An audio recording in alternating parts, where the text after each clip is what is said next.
អូខេបាទសម្រាប់ខ្ញុំឲ្យអត្ថន័យទៅលើបេសកកម្មរបស់ទីប្រឹក្សាគឺទៅដល់ទៅលើការជួយយ៉ាងណាឲ្យសហគមន៍របស់យើងហ្នឹងគាត់ទទួលបានកញ្ចប់ទៅលើការប្រើប្រាស់ទៅលើធានារ៉ាប់រងដែលគាត់បានយល់ពីគុណតម្លៃហើយបើសិនជាយើងធ្វើអាជីវកម្មនៅពេលដែលចំណេះដឹងរបស់យើងទាបជាងអាជីវកម្មរបស់យើងចាំមិនចឹងអាជីវកម្មហ្នឹងវាត្រូវតែដួលអញ្ចឹងចំណងថាតើតើទៅនឹងសក្តានុពលនៃការរកប្រាក់ចំណូលក៏ដូចជាការអភិវឌ្ឍខ្លួនឯងនៅជាមួយនឹងវិស័យនេះតើការប្រើសមត្ថភាពហ្នឹងគឺយើងប្រើដូចមិនដេចដើម្បីធ្វើម៉េចឲ្យសក្តានុពលនៃចំណូលរបស់យើងបានច្រើនហើយអភិវឌ្ឍនៅចំណេះជំនាញខ្លួនឯងបាទ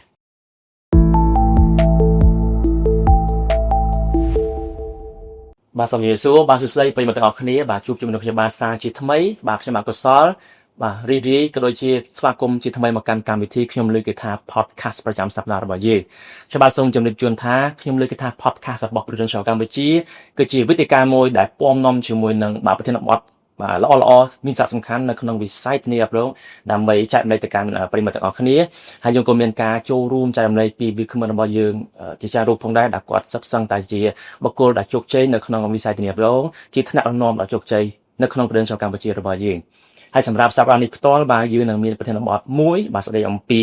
បាទការអភិវឌ្ឍអាជីពតាមរយៈបេសកកម្មនិងការរីកចម្រើនបាទចំណងថាខ្លឹមសារនៃប្រធានបទនេះយ៉ាងដូចម្ដេចយើងនឹងមកជួបជាមួយនឹងវាគ្មិនរបស់យើងមួយរូបដែលគាត់ជាថ្នាក់ដឹកនាំរបស់ភ្នាក់ងារទេប្រង Financial ជឿជាក់ថាបងប្អូនទាំងគ្នានឹងរៀនសូត្រពីគាត់ក៏ដូចជាទទួលយកនៅព័ត៌មានសំខាន់ពីគាត់ផងដែរដូច្នេះកុំឲ្យខាត់ពេលវេលាយូរបាទសូមជួបជាមួយនឹងវាគ្មិនរបស់យើងដូចតទៅបាទមានសួរបងសុខសប្បាយណាបងសុខសប្បាយបាទសុខសប្បាយតែបាទសុខធម្មតាបងមិនដែរបងមករយៈពេលចុងក្រោយនេះបាទរវល់រៀងរវល់តិចដោយសារយើងចុងឆ្នាំផងអញ្ចឹងអូខេបងអញ្ចឹងបងមុននឹងចាប់ដើមសូមបងធ្វើការណែនាំខ្លួនទៅកាន់ប្រិយមិត្តផងអូខេបាទសូមជម្រាបសួរខ្ញុំបាទឈ្មោះហៅមេញហួរជា Senior Business Director របស់ក្រុមហ៊ុន Potential ហើយខ្ញុំបាទក៏ជា Founder របស់ KMDA Group ហើយមួយទៀតខ្ញុំនៅមួយ Potential បានរយៈពេលជាង10ឆ្នាំហើយអរគុណបងសម្រាប់ការអញ្ជើញចូលរួមថ្ងៃនេះឃើញថាបងងាយញឹកមែនតើកំពុងតែដឹកនាំធីមផងជួបអតិថិជនផងអញ្ចឹងអរគុណមែនតើបងសម្រាប់ការចំណាយពេលវេលាមានតម្លៃបាទចូលរួមអញ្ចឹងកុំឲ្យខាតពេលយូរណាស់បងណាយើងចូលទៅកាន់សំណួររបស់យើងតែម្ដងបាទអញ្ចឹងគឺសំណួរទី1នោះគឺតើតើនឹងការអង្កេតរបស់ខ្ញុំណាបងឃើញថានៅក្នុងបណ្ដាញសង្គមជាពិសេសគឺ Facebook របស់ភ្នាក់ងាររបស់យើងដោយសារតែខ្ញុំមាន friend មួយគាត់នៅលើបណ្ដាញសង្គមឃើញគាត់អាសាផុសតើតើនឹងរូបភាពគាត់ចុះជួបអតិថិជនហើយប្រាប់ caption ណាភាសាថាបេសកកម្មបាទបេសកកម្មធ្វើនេះធ្វើនោះអញ្ចឹងសម្រាប់សួរទៅបងថាតើបេសកកម្មរបស់ភ្នាក់ងារធានារ៉ាប់រងយុវជននោះជាអ្វីដែរបាទអូខេបាទសម្រាប់ខ្ញុំឲ្យអត្ថន័យទៅលើបេសកកម្មរបស់ទីប្រឹក្សាគឺទៅដល់ទៅលើការជួយទី1គឺយើងជាទីប្រឹក្សាជួយផ្ដល់ប្រឹក្សាទៅកាន់អតិថិជនរបស់យើងឬសហគមន៍របស់យើងប្រជាជនរបស់យើងនឹងឲ្យគាត់យល់តើអ្វីទៅដែលហៅថាគុណតម្លៃនៃធានារ៉ាប់រងទី2គឺយើងផ្ដល់ទៅលើការតទៅជាមួយនឹងការជួយយ៉ាងណាឲ្យសហគមន៍របស់យើងនឹងគាត់ទទួលបានកញ្ចប់ទៅលើការប្រើប្រាស់ទៅលើធានារ៉ាប់រងដែលគាត់បានយល់ពីគុណតម្លៃហើយគាត់បានប្រើដើម្បីការពារទៅលើហិរញ្ញវត្ថុរបស់គាត់ឲ្យទៅលើគ្រួសាររបស់គាត់មានហិរញ្ញវត្ថុមួយដែលរឹងមាំបើសិនជាគាត់មានរឿងអីបញ្ហាកាត់ឡើងក៏ make sure ថាគ្រួសារហ្នឹងគឺចំណូលរបស់គាត់នៅតែអាចទៅមុខបានសម្រាប់ខ្ញុំណាសម្រាប់ពួកខ្ញុំគិតថាវាជាអត្ថន័យមួយដ៏ល្អសម្រាប់បាទអញ្ចឹងគឺបេសកកម្មគឺការជួយចឹងដូចខ្ញុំចាប់បានគឺមានពីរចំណុចគឺជួយផ្សព្វផ្សាយអំពីអត្ថប្រយោជន៍របស់ធានារ៉ាប់រងអាចនិយាយថាដូចជាអ្នកធ្វើទីផ្សារបាទ marketer ណាអ្នកធ្វើទីផ្សារអាចថាអញ្ចឹងតែអញ្ចឹងបានប៉ុន្តែគាត់ថាវាផ្ដោតទៅលើតទៅជាមួយនឹងការផ្សព្វផ្សាយទៅលើអត្ថប្រយោជន៍របស់យើងហើយនឹងប្រឹក្សាគាត់យល់ពីគុណតម្លៃដើម្បីគាត់អាចប្រើដើម្បីការពារទៅលើហិរញ្ញវត្ថុរបស់គាត់ពួកគាត់បានអញ្ចឹងបាទអញ្ចឹងគឺមួយទៀតនោះគឺតកតងទៅនឹងការផ្ដល់ការការពារប្រឹក្សាដល់ការការពារឲ្យត្រូវទៅតាមតម្រូវការហើយនៅលទ្ធភាពរបស់គាត់អូខេបាទអរគុណច្រើនបងអញ្ចឹងសម្រាប់ដែលការស្គាល់អំពីបេសកកម្មចឹងនៅពេលដែលគាត់ចូលមកចង្កាគាត់អត់ទាន់ដឹងទេតែភ្នាក់ងាររបស់យើងណាគាត់បានយល់ច្បាស់អំពីថាតើគោលបំណងរបស់គាត់ធ្វើអ្វីចឹងនៅពេលដែលភ្នាក់ងាររបស់យើងគាត់បានរកឃើញជាមួយនឹងបេសកកម្មរបស់គាត់ហើយចឹងនៅពេលដែលគាត់រកឃើញនៅគោលបំណងឬក៏បេសកកម្មនេះជួយឲ្យបាទអាជីពមួយនេះវាមានអត្ថន័យក៏ដូចជាមានអត្ថប្រយោជន៍យ៉ាងដូចម្តេចដែរបាទអូខេកសាលសម្រាប់ខ្ញុំគិតថានៅពេលដែលយើងណាម្នាក់ដល់ពេលដែលយើងយល់ពីគេហៅថាសក្តានុពលរបស់យើងឬភាពខ្លាំងរបស់យើងហើយឬភាពពេញចិត្តរបស់យើងនៅផ្នែកអីមួយប្រកបណាយើងនឹងលះបង់ហើយយើងនឹងការខិតខំប្រឹងប្រែងនោះវាខ្លាំងជាងមុនដោយសារយើងពេញចាប់ដើមយើងពេញចិត្តនៅអ្វីដែលយើងចង់ធ្វើហើយយ៉ាងណាមិញមុននឹងខ្ញុំចងជាមួយនឹង Potential ព្រោះខ្ញុំអត់ទាន់មាន feel ថាជាអ្វីមួយដែលខ្ញុំពេញចិត្តនឹងស្រឡាញ់តែអញ្ចឹងសូម្បីតែគេ invite ខ្ញុំមកចូលរួមកម្មវិធីក្នុងការ recruitment ឯមួយខ្ញុំអត់ចង់ចូលដែរព្រោះ concept របស់ខ្ញុំមានថាបើសិនខ្ញុំចង់ចូល potential ហើយពិបាកទីដោយសារខ្ញុំអត់ចូលចិត្តនិយាយជាមួយថាគុំឬអត់និយាយជាមួយមនុស្សជាមួយខ្លួនទេអញ្ចឹងចឹងបើខ្ញុំអាចមកកាន់ set បានដោយសារ background របស់ខ្ញុំពីមុនខ្ញុំធ្វើការច្រើននៅក្នុង back office ប៉ុន្តែដល់ពេលហើយខ្ញុំក៏បាន testing សាកជាមួយនឹងខាង potential ដំបូងរយៈពេល10ឆ្នាំមុនហ្នឹងដល់ពេលខ្ញុំចូលបានខ្ញុំដឹងថាអូក៏ពិតខ្ញុំជាមនុស្សម្នាក់ដែលមានសក្តានុពលដែលអាចប្រើសក្តានុពលរបស់ខ្ញុំក្នុងការតាក់ទាញក្នុងការប្រឹក្សាទៅលើកាន់អតិថិជនឬក៏ប្រជាជនឲ្យគាត់យល់ដឹងពីវិស័យធានារ៉ាប់អញ្ចឹងនៅពេលនោះហើយខ្ញុំគាត់ថានៅពេលណាដែលយើងរកចំណុចល្អរបស់យើងចំណុចខ្លាំងរបស់យើងបានចង់ការងារហ្នឹងគឺថាទៅរលូតបាទបងបាទអញ្ចឹងមែនតើសម្រាប់បងគឺបងសាក់លបងបាទបងសាក់លបងសិនព្រោះធ្វើខុសពីអារម្មណ៍ណាពីអារម្មណ៍ឬខុសពីថាដងចុះបងអត់សូវចេះនិយាយពីមុនអញ្ចឹងណាបងដល់ពេលហើយក៏បងចូលមកក៏ដឹងថាខ្លួនឯងមិនមែនជាមនុស្សដែលចូលចិត្តអង្គុយទេចូលចិត្តដើរទៅជួបមនុស្សនោះណាបាទអរគុណច្រើនបងសម្រាប់ការចែកម្លែកតទៅនឹងបាទការរកឃើញខ្លួនឯងក៏ដូចជារកឃើញនៅបេសកកម្មសម្រាប់ផ្ដល់នៅចំណេះដឹងក៏ដូចជាការណែនាំទៅកាន់អតិថិជនរបស់យើងណាបងឥឡូវនេះងាកទៅសំណួរទី2ដែលបន្ទាប់ពីយើងបានដឹងអំពីបេសកកម្មស្គាល់អំពី Foodai ស្គាល់អំពីបេសកកម្មហើយនិយាយអំពីការរកចំណូលវិញក៏ដូចជាការអភិវឌ្ឍនៅចំណេះជំនាញណាថាតើសម្រាប់ភ្នាក់ងាររបស់យើងគ្រប់រូបគាត់អាចប្រើប្រាស់សមត្ថភាពរបស់គាត់យ៉ាងដូចម្តេចដើម្បីឲ្យគាត់ទទួលបានអត្ថប្រយោជន៍ជាពិសេសគឺចំណូលនិងការអភិវឌ្ឍខ្លួនឯងបាទណាក៏សល់ដូចយើងនិយាយគ្នាអញ្ចឹងនៅពេលដែលយើងរកចំណុចខ្លាំងខ្លួនឯងឃើញនៅពេលនោះហើយជាពេលដែលយើងផឹងផ្អែកធ្វើការអស់វិចិត្តអស់វិកាយបាទប្រឹងអត់ខ្វល់ថ្ងៃឬល្ងាចឬខែទេបាទខ្ញុំគឺនិយាយដោយសារពីមុនយើងធ្វើការងារយើងគិតម៉ោងដោយសារយើងដឹងស្រាប់ហើយការខ្ញុំនៅ back office ខ្ញុំទទួលបានជាប្រាក់ខែយើងមិនមែនដូចនៅនេះខ្ញុំជាម្ចាស់អាជីវកម្មមួយដែលខ្ញុំរកចំណូលអត់បានកំណត់ទេអញ្ចឹងគឺនៅនេះដល់ពេលដែលខ្ញុំស្រឡាញ់ខ្ញុំប្រឹងខ្ញុំធ្វើការច្រើនខ្ញុំជួបច្រើនចង់ចំណូលរបស់ខ្ញុំវាអូតូឡើងទៅហ្នឹងហើយណាមួយទៀតតើតោះនៅពេលដែលយើងធ្វើការនៅនឹងជោគជ័យយូរទៅយើងក៏មានការវិវត្តខ្លួនពីឥឡូវនេះខ្ញុំក្នុងឆ្នាំនេះខ្ញុំវិវត្តខ្លួនរហូតដល់ខ្លះទៅជា Senior Business Director របស់ Potential ដែលមុន10ឆ្នាំមុនខ្ញុំត្រឹមតែជាទីប្រឹក្សាធម្មតាទីប្រឹក្សាទេបាទអញ្ចឹងឃើញថាបងផ្លាស់ប្ដូរខ្លួនឯងជាពិសេសគឺការអភិវឌ្ឍខ្លួនឯងនឹងទូនទីតែម្ដងយកដំបូងមកមិនទាន់ច្បាស់ជាទីប្រឹក្សាធម្មតារហូតដល់ឡើងទៅជា Business Manager រហូតដល់Business Director ហើយឥឡូវនេះទើបតែទទួលបាននៅតំណែងថ្មីជា Senior Business Director ទៀតបាទអញ្ចឹងពិតជាអស្ចារ្យហើយសូមអបអរសាទរបងណាបាទហើយមួយទៀតគឺតាក់ទងទៅនឹងចំណូលដែលបងបានលើកឡើងនោះពីមុនបើសិនតែយើងជាបុគ្គលិកនៅ back office ឃើញថាប្រាក់ខែយើងថេរបាទអញ្ចឹងសម្រាប់កម្រិតនៃយើងទទួលបានចំណូលជាមួយនឹងអាជីពហ្នឹងមិនដែលបងអាចសម្រាប់ខ្ញុំហ៊ាននិយាយថាខ្ញុំ unexpect ថាខ្ញុំអាចដើរដល់ចំណុចហ្នឹងទេព្រោះពីបុគ្គលម្នាក់ដែលវាធ្លាប់ទៅធ្វើការមួយដែលទទួលបានខែខ្ញុំគាត់ថាមិនអាច expect ថាមកដល់កន្លែងហ្នឹងបានទេតែដល់ពេលដែលខ្ញុំបាន join ជាមួយនឹង Potential អូខេជាកន្លែងមួយដែលវាអាចជួយបណ្ដុះខ្ញុំបានច្រើនទៅមួយចំណេះនឹងជំនាញហើយនៅពេលដែលយើងឡើងពី portion 1ទៅ portion 1ចូលចេះឃើញថានៅពេលនេះយើងចាប់បានចំណូលមួយដែលល្អហើយល្អរហូតដល់ខ្ញុំពេលខ្លះខ្ញុំអត់ expect ថាខ្ញុំអាចមកដល់កន្លែងសូននេះទេបាទអរគុណបងអញ្ចឹងសម្រាប់សំណួរទី1នេះគឺភ្ជាប់ទៅកាន់សំណួរទី2ទៀតដោយអំបញ្ញមិញយើងបានលើកឡើងអំពីការរកឃើញនៅបេសកកម្មខ្លួនឯងណាបងអញ្ចឹងគឺសម្រាប់នៅក្នុងវិស័យធានារ៉ាប់ការដែលយើងចូលមកគឺជាមួយនឹងសមត្ថភាព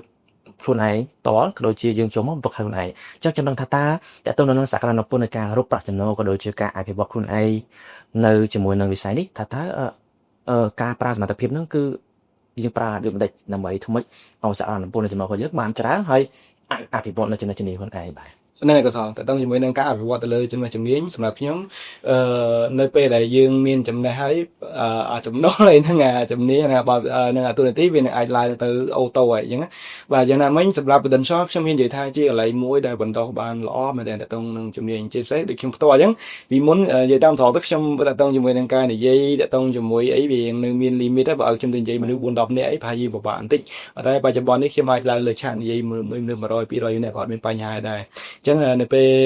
ដោយសារនៅ Potential គឺយើងមានតកតងជាមួយនឹងការផ្ដល់តកតងជាមួយនឹង training ខ្លាំងមែនទេហើយមានតែក្នុងស្រុកហើយនិងក្រៅស្រុកអញ្ចឹងបាទចឹងដូចខ្ញុំលើកឡើងខាងដើមអញ្ចឹងនៅពេលដែលយើងមានចំណេះដឹងខ្លាំងហើយចង់ចំណូលយើងវាទៅតាមហ្នឹងហើយដល់ពេលចំណូលយើងតកតងជាមួយនឹងការតាមទូនាទីរបស់យើងក៏វាត្រូវទៅឡើងអូតូតាមហ្នឹងដែរចឹងបាទត្រឹមត្រូវបងអញ្ចឹងបានន័យថាចំណូលគឺយើងអត់កំណត់ទេអត់មានតែកំណត់ទេអត់មានតែកំណត់ទេអញ្ចឹងទៅតាមដែលការខិតខំ បាទសកម្មភាពច្រើនគឺទទួលបានច្រើន ហើយព្រោះយើងនៅនេះយើងជាទីប្រឹក្សាអញ្ចឹងនៅពេលដែលយើងខំប្រឹងវាទៅតាមហ្នឹងយើងខំប្រឹងច្រើនយើងបានច្រើនព្រោះយើងជាម្ចាស់អាជីវកម្មមួយយើងមិនមែននៅដោយការខ្ញុំខ្ញុំនៅ back office ដូចខ្ញុំផឹងធ្វើប៉ុណ្ណាក៏វានៅតែប៉ុណ្្នឹង បាទដោយសារតែផ្នែកងាររបស់គឺជាម្ចាស់អាជីវកម្មអាចនិយាយថាអញ្ចឹងធម្មតាយើងអ្នករកស៊ីអញ្ចឹងគឺរកខំប្រឹងច្រើនគឺទទួលបានចំណូលច្រើនបាទអរគុណច្រើនបងហើយសម្រាប់បងវិញតើតើទៅនឹងការអភិវឌ្ឍខ្លួនជឿជាក់ថាមកដល់ពេលនេះឃើញថាទទួលបានការឡើងតំណែងជាច្រើនមែនទេបងតែគិតទៅរយៈពេល10ឆ្នាំនេះខ្ញុំចូលដំបូងខ្ញុំជាទីប្រឹក្សាធម្មតាតែនៅពេលបច្ចុប្បន្ននេះថ្មីនេះខ្ញុំទៅបានប្រមូលទៅជា Senior Business Director ដែលជា portion មួយធំនៅក្នុងក្រុមហ៊ុនបដិឆោនៅក្នុងឆ្នាំហ្នឹងទេក្នុងឆ្នាំហ្នឹងទេបាទនេះគឺជាឧទាហរណ៍ជាក់ស្ដែងសម្រាប់ការដែលយើងទទួលបានឱកាសអភិវឌ្ឍខ្លួនឯងតទៅនឹងការប្រើប្រាស់សមត្ថភាពជាមួយនឹងបដិឆោកម្ពុជាអូខេបងអញ្ចឹងសម្រាប់បន្តទៅទៀតតទៅនឹងធម្មតាបងគឺបងជា Senior Business Director អញ្ចឹងបងមានបណ្ដាផ្នែកងារទីប្រងជាច្រើនរយអ្នកនៅខាងក្រៅបងអញ្ចឹងចង់ដឹងថាតើបងចែកមេជាមួយនឹងពួកគាត់យ៉ាងដូច្នេះឬក៏ផ្នែកងារធានារងរបស់យើងគាត់អាចរៀនសូត្រឬក៏សិក្សាអំពីថ្នាក់ដឹកនាំដូចជារូបបងយ៉ាងដូចបន្តិចដើម្បីឲ្យគាត់អាចបង្កើតនៅភាពជាអ្នកដឹកនាំខ្លួនឯងផងគាត់អាចផ្ដល់នៅការពារដល់អតិថិជនរបស់យើងកាន់តែច្រើនផងដូចជាបង្កើតនៅសហគមន៍ដើម្បីផ្លាស់ប្ដូរអាជីពរបស់ពួកគាត់អូខេក៏សឆ្លងកាត់រយៈពេល10ឆ្នាំនេះគឺយើងរៀនបានច្រើនហើយជាពិសេសខ្ញុំផ្ទាល់គឺខ្ញុំធ្វើការជាមួយនឹងទីប្រឹក្សាច្រើនមែនតើអញ្ចឹងបាទសម្រាប់ខ្ញុំនៅទីឃើញថាខ្ញុំក៏សង្កត់ឃើញថានៅពេលដែលទីប្រឹក្សាមួយដែលគាត់មកជាមួយយើងគាត់ចូលរួមពេលដែលចូលរួមនោះគឺមានច្រើនតើតងជាមួយនឹងការ training ការតើតងជាមួយនឹងការប្រជុំឬក៏គាត់មានបញ្ហាអីគឺគាត់តែមកចូលរួមក្នុងការដោះស្រាយជាមួយយើងអញ្ចឹងខ្ញុំមើលឃើញថាអត្រានៃការជោគជ័យរបស់គាត់គឺខ្ពស់មែនទែនខ្ពស់ជាងអ្នកធម្មតាដែលគាត់មកបើអត់សូវក្នុងការចូលរួមជាពិសេសគឺរឿង training មកក៏សោះតែចាំថាបើសិនជាយើងធ្វើអាជីវកម្មនៅពេលដែលចំណេះដឹងរបស់យើងទាបជាងអាជីវកម្មរបស់យើងចាំអញ្ចឹងអាជីវកម្មហ្នឹងវាត្រូវតែដួលឧទាហរណ៍ជាក់ស្ដែងយើងបើហាងកាហ្វេមួយយើងទៅប៉ុន្តែយើងអត់សូវស្ទាត់ក្នុងការឆុងកាហ្វេអញ្ចឹងធ្វើមកឆុងកាហ្វេឆ្ងាញ់តែអត់ចាំអញ្ចឹងកាហ្វេហ្នឹងអតិជនប្រហែលជាមកតែម្ដងហើយអត់មានលើទី2ទេអញ្ចឹងគាត់រត់នៅផ្សេងហើយអញ្ចឹងយ៉ាងណាមិញដូចគ្នាដែរនៅពេលដែលយើងមក potential បើយើងអត់មកចូលរួមក្នុងការរៀនអញ្ចឹងចំណេះដឹងនៃការប្រឹក្សារបស់យើងវាអត់សូវ smooth ល្អទេជាស្ដីមួយទៀតជា sample មួយដែរខ្ញុំមានទីប្រឹក្សារបស់ខ្ញុំម្នាក់ឥឡូវនេះគាត់ឡើងទៅជា business director អីនៅខាងខេត្តសៀមរាបដែលគាត់ជាទីប្រឹក្សាធម្មតាឥឡូវវិវត្តខ្លួនរហូតដល់ជា business director អញ្ចឹងរយៈពេលខ្លីមែនទេដោយសារគឺគាត់ជាបុគ្គលម្នាក់ខ្ញុំមើលឃើញមែនទេគឺការគាត់ចូលរួមខ្លាំងគឺជាពិសេសគឺតទៅជាមួយនឹង training ពេលដែលពួកខ្ញុំមានកម្មវិធីអីខ្ញុំប្រាប់គាត់តែមកឆ្ងាយដែរណាពីសៀមរាបតែឡើងមកដល់ពេញដើម្បីរៀនបានក្នុងការលះបង់ក្នុងការចូលរួមអញ្ចឹងខ្ញុំឃើញថាសក្តានុពលរបស់គាត់គឺខ្លាំងឥឡូវនេះគាត់មកដល់មួយដ៏ល្អមែនតើហើយកំពុងតែវិវត្តទៅជាផ្នែកនាំមួយទៀតនៅពេលថាអូខេបងអញ្ចឹងសូមត្រឡប់ទៅបន្តិចបងតទៅនឹងការដែលបងលើកឡើងអំពីការរៀនព្រោះភាពដែលថាផ្នែកងាររបស់យើងភាគច្រើនដែលចូលគ្នាគឺដោយសារការរៀនអញ្ចឹងរៀនបែបម៉េចបងនៅ potential យើងចូលថ្នាក់រៀនជាមួយគ្រូអញ្ចឹងយ៉ាងមិនដែរបាទនៅ potential យើងមានថាក្នុងការរៀនច្រើនដើម្បីជួយសម្រួលពួកឯងយើងក៏ទីប្រឹក្សារបស់យើងមិនមែននៅមកដុំគ្នាទេនៅបណ្ដាខេត្តសង្ឃថាគ្រប់24ខេត្តក្រុងហ្នឹងគឺគ្រប់មែនតែតំបន់របស់យើងណាអញ្ចឹងអ្នកខ្លះក៏យើងអាចហៅគាត់កំបាញ់ចងជាមួយគ្នានៅរៀននៅក្នុង office អញ្ចឹងទៅអ្នកខ្លះក៏យើងអាចធ្វើតាម Zoom ជាមួយគាត់អ្នកខ្លះក៏យើងធ្វើជាវីដេអូអីខ្លីៗជូនគាត់អីអញ្ចឹងទៅអញ្ចឹងណាហើយក៏យើងបានអញ្ជើញ speaker ល្បីៗដែលគាត់មានបទពិសោធន៍យូរឆ្នាំនៅម៉ាឡេនៅសិង្ហបុរីអញ្ចឹងទៅមកចែករំលែកតាម Zoom ដើម្បីឲ្យគាត់បានចំណេះជំនាញអញ្ចឹងទៅហើយក៏ដូចជាថ្នាក់ដឹកនាំរបស់យើងគ្រប់ជាន់ថ្នាក់ហ្នឹងគឺគាត់បានចុះទៅផ្ទាល់ដើម្បីបង្រឹងហើយនឹងការចែករំលែកនៅចំណេះដឹងបទពិសោធន៍របស់គាត់អញ្ចឹងទៅដូចខ្ញុំអញ្ចឹងខ្ញុំមកសាចុះទៅតាមខេត្តដើម្បីជួយទៅតទៅការចែករំលែកដោះស្រាយបញ្ហារបស់គាត់អីមួយអញ្ចឹងទៅថាគាត់មើលទៅរៀងតទៅជាមួយនឹងមានកំណត់តទៅជាមួយនឹងការប្រឹក្សាទៅអតិជនឬក៏ដោះស្រាយចំពោះអតិជនគឺយើងអាចចែករំលែកអ្វីដែលខ្ញុំបានធ្វើហើយរយៈពេល10ឆ្នាំនេះទៅបាទអូខេបងអញ្ចឹងសម្រាប់អ្វីដែលបងបានចែកម្លេងគឺតទៅនឹងការរៀនហ្នឹងគឺសំខាន់មែនទែនក្នុងការកំណត់ភាពជោគជ័យរបស់គាត់ប៉ុន្តែយ៉ាងណាមិញយើងរៀនចេះហើយតែអត់អនុវត្តមែនទេបងអត់អនុវត្តអត់មានសកម្មភាពក៏អត់អាចទទួលបានជោគជ័យដែរបងបាទអញ្ចឹងគឺដូចបងបានលើកឧទាហរណ៍ជាក់ស្ដែងគឺថា team របស់បងគឺជានៅខាងខេត្តសៀមរាបណាបាទអញ្ចឹងគាត់ជាអ្នកដែរចូលចិត្តរៀនបាទអញ្ចឹងបងអាចនិយាយថាចូលមកទីនេះនៅក្នុងវិស័យនេះតើតែចង់ចេះចង់ដឹងរៀនបែបមួយច្រើនមែនទេវាវិស័យណាក៏ដូចវិស័យណាដែរបើសិនជាយើងអត់ប្រឹងក្នុងការចូលរៀនក្នុងការអភិវឌ្ឍខ្លួនទេចំគឺយើងរត់អត់ទាន់គេទេអញ្ចឹងបាទខ្ញុំឃើញបងអូខេបងអញ្ចឹងបងបានរៀបរាប់ទៅក្នុងការរៀនហ្នឹងគឺ គឺមានច្រើនប្រភេទច្រើនទម្រង់ហើយបងអាចចែកម្លែកទៀតតើទៅនឹងវិធីរៀនអីដែរអាចថាមិនមែនតែជាមួយបងទេមិនមែនជាមួយថ្នាក់ដឹកនាំមិនមែនតែជាមួយក្រុមហ៊ុនទេអាចមានផ្សេងពីហ្នឹងឯងបងដែលយើងអាចរៀនបាទអូខេណាក៏សល់អរគុណច្រើនសម្រួលល្អមែនតើខ្ញុំផ្លេចគេប៉ុន្តែបងប្អូនទាំងគ្នាតែចាំថាពេលដែលយើងរៀនណាយើងមិនមែនរៀនតែពីគ្រូយើងមិនរៀនតែអ្នកដែលគាត់ធ្វើការងារហ្នឹងឯងពេលខ្លះយើងក៏អាចរៀនពីអតិថិជនរបស់យើងដែរព្រោះថាគ្រប់វិស័យទាំងអស់ខ្ញុំជឿតែចឹងនៅពេលដែលយើងចុះជួបគ្នាកាន់តែច្រើនយើងទទួលបានចំណេះនិងជំនាញនឹងការអ្វីដែលគាត់សួរយើងមកយើងចាប់ផ្ដើមអភិវឌ្ឍខ្លួនយើងដោយសារការសួររបស់គាត់យើងអាចយកមកដើម្បី research បន្ថែមដើម្បីសួរគេបន្ថែមខ្ញុំកាច់ដឹងចំណុចហ្នឹងឯងមែនក៏សល់តែដល់ពេលភ្ញៀវសួរអីអាហ្នឹងស្អីគេខ្ញុំសួរក្រុមការងារសិនសួរគ្រូសិនអូខេអានេះជាអ្វីមួយដែលផ្នែកអញ្ចឹងរយៈពេល10ឆ្នាំនេះខ្ញុំទទួលពីការចំណេះដឹងពីអតិថិជនយើងបានច្រើននៅពេលដែលយើងចូលទៅដល់មូលដ្ឋានណាបាទអញ្ចឹងពិសេសមែនតើសម្រាប់ដែលជាចំណុចមួយសំខាន់ហើយវិញខ្ញុំអត់នឹកស្មានថាព្រោះថារៀនគឺថាតែរៀនក្នុងថ្នាក់រៀនជាមួយគ្រូជាមួយក្រុមហ៊ុនជាមួយថ្នាក់ដឹកនាំតែដល់ពេលបងលើកឡើងថាយើងរៀនជាមួយអតិថិជនហើយចំណុចមួយដែលយើងអាចរៀនសូត្របានជាពិសេសគឺនៅក្នុងវិស័យនេះជាភ្នាក់ងារនេះធានាអារម្មណ៍គឺត្រូវតែរៀនអំពីអតិថិជនរបស់យើងបាទអរគុណបងអញ្ចឹងសម្រាប់ការចូលរួមសម្រាប់បងថ្ងៃនេះឃើញថាជឿជាក់ថាប្រិយមិត្តរបស់យើងចង់ឮបន្ថែមទៀតទៅនឹងពាក្យពេចន៍ផ្ដាំផ្ញើសម្រាប់បងទៅកាន់បាទបងប្អូនរបស់យើងដែលគាត់ចាប់អារម្មណ៍ដែរនៅក្នុងវិស័យធានារ៉ាប់រងចង់ខ្លាយទៅជាភ្នាក់ងារធានារ៉ាប់រងដែរប៉ុន្តែអាចថាកំពុងតែស្ទាក់ស្ទើរឬក៏កំពុងពិចារណាអញ្ចឹងថាតើបងមានពាក្យពេចន៍អីដែលមិនផ្ដាំផ្ញើទៅគាត់បាទអូខេក៏អរគុណទៀតប៉ុន្តែនៅណាក៏ដោយសូម្បីខ្ញុំមុននឹងចូល Prudential ព្រោះយើងធ្លាប់ឮច្រើនអញ្ចឹងណាហើយមិនមែនតែចូលជាមួយនឹង Prudential ហើយមនុស្សយើងនៅពេលដែលយើងផ្លាស់ប្ដូរពីកន្លែងមួយទៅកន្លែងមួយចាប់ផ្ដើមគាត់ថាំងអញមើលទៅមិនសូវជាមានទំនុកចិត្តសោះអត់សូវមានភាពជឿជាក់លើខ្លួនឯងសោះអញ្ចឹងណាតែសារកន្លែងថ្មីហើយបើសិនជាមកវិស័យធានារ៉ាប់រងទៀតចាប់ផ្ដើមគាត់ទៀតណាអញ្ចឹងបាទខ្ញុំក៏ដូចគ្នាដែរតែសម្រាប់ខ្ញុំជាបុគ្គលម្នាក់ដែលខ្ញុំតែប្រាប់ខ្លួនឯងថាយើងគួរតែផ្ដល់ឱកាសខ្លួនឯងសិនឲ្យខ្លួនឯងបានសាកល្បងសិនណាបាទសាកល្បងមាន2បើសិនជាយើងសាកល្បងជោគជ័យអូខេអានេះជាលទ្ធផលមួយដ៏ល្អបើអត់ជោគជ័យខ្ញុំប្រាប់ខ្លួនឯងថាវាជាអ្វីមួយដែលយើងរៀនទៀតយ៉ាងអានោះក៏យើងដឹងថាអូអានេះចូលមកវាអត់ជោគជ័យដោយសារយ៉ាងដែរប៉ុន្តែទីពិតដល់ពេលដែលយើងចូលមកយើងនឹងដឹងពីវាព្រោះមនុស្សម្នាក់ឆ្លងកាត់ក្នុងការផ្លាស់ប្ដូរ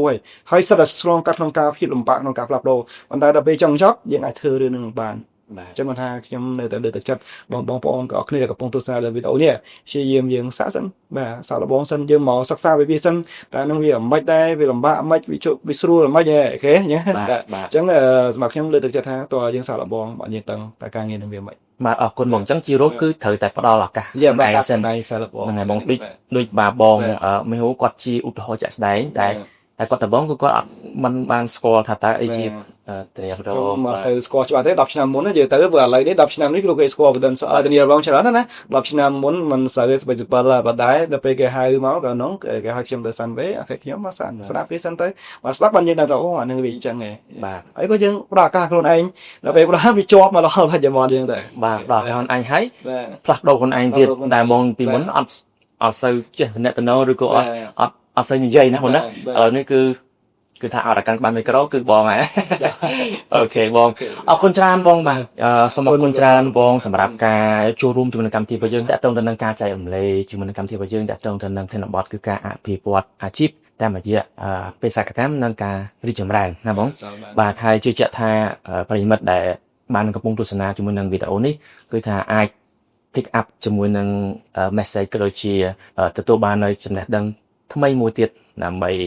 ជាទុនសម្រាប់ធ្វើយ៉ាងណាគឺដើម្បីអភិវឌ្ឍខ្លួនឯងជាពិសេសគឺដើម្បីអាចសាកល្បងបានមែនទេបងសាកល្បងចូលរួមជាមួយនឹង Prudential ដើម្បីក្លាយទៅជាភ្នាក់ងារធានារ៉ាប់រងដ៏មានសក្តានុពលនិងជោគជ័យជាមួយនឹង Prudential បាទដូច្នេះសម្រាប់ប្រិយមិត្តរបស់យើងដែល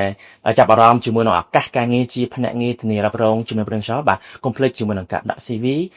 ជាមួយនឹងដំណោះភ្ជាប់នៅខាងលើវីដេអូនេះហើយក្រុមការងារនឹងធ្វើការតាក់ទងទៅកាន់បងប្អូនអរគ្នាហើយជឿជាក់ថាបងប្អូនអរគ្នាអាចធ្វើបានហើយទទួលបាននូវជោគជ័យនៅក្នុងអាជីពជាភ្នាក់ងារធានារ៉ាប់រងជាមួយ Prudential បាទសម្រាប់កម្មវិធីរបស់យើងសូមអរគុណដល់បាទលោកគ្មិនមកបងមិញហួរដែលបានចំណាយពេលក៏ដូចជាផ្ដល់កិត្តិយសចូលរួមនៅក្នុងកម្មវិធីខ្ញុំលើកថា podcast ហើយក៏សូមអរគុណដល់ប្រិយមិត្តដែលបានចំណាយពេលដ៏មានតម្លៃចូលរួមក្នុងកម្មវិធីរបស់យើងហើយយើងនឹងជួបគ្នានៅក្នុងកម្មវិធីខ្ញុំលើកថា podcast នៅសប្តាហ៍ក្រោយទៀតបាទសូមអរគុណបាយបាយ